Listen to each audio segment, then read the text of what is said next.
This year, Viedoc Technologies is celebrating its 20 years anniversary. I want to get down to the roots and learn how the past has shaped Viedoc into what it is now. Hi everyone, my name is Elin Weiding from Viedoc Technologies and I'm standing here in Uppsala today together with Henrik Blombergsson, our co-founder and COO.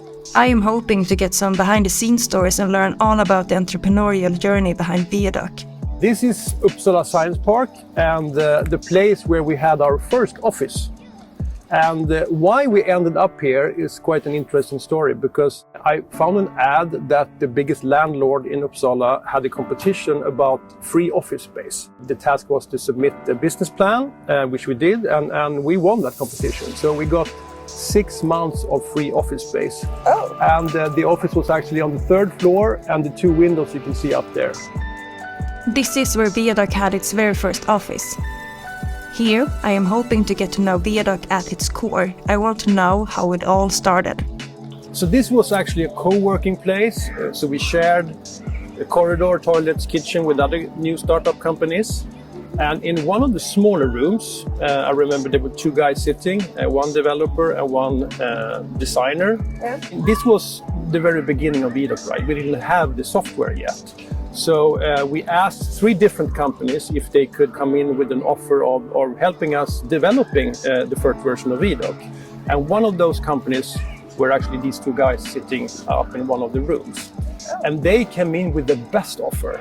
Both of them are working for the company still today. So I'm curious to learn more about the story behind Ante and Jens. Can you tell me a little bit about them, how they became Viedocers? Absolutely. Well, it started with that day one is bid competition. I mean, we asked 3 companies to come in with offers of building the first version of Viedoc. I think they spent a summer to develop Viedoc. They delivered it. They thought that, okay, this is it. We have delivered an EDC platform. Now we can go on and work with our own clients, but they soon realized that this is something that you don't just deliver and leave. We weren't developers. My colleagues and myself, we had other skills, obviously.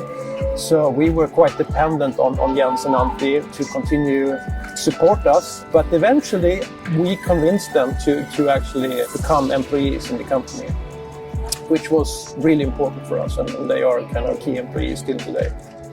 Next, we decided to take a walk through the beautiful town of Uppsala and visit Dragbrunnsgatan 46.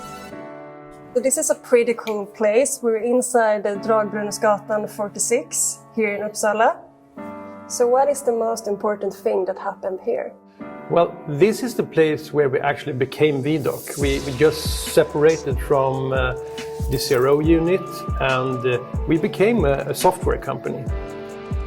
After all of these great stories, I wanted to learn more about where Viedoc's at today, so it's time to visit the headquarters. And wow, what a cool building!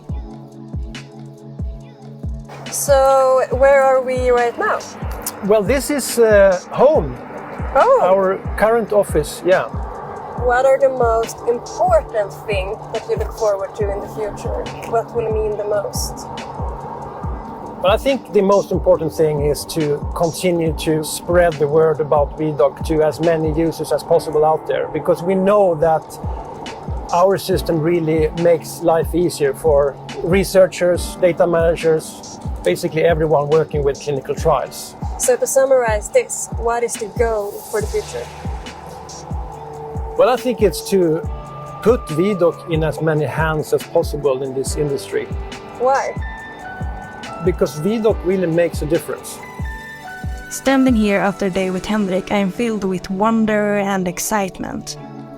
I did get to know about the roots. But I also realized that we are still in the starting phase. I can't wait to see what's coming. Happy 20th birthday, Viedoc. I am so glad to be a part of your journey.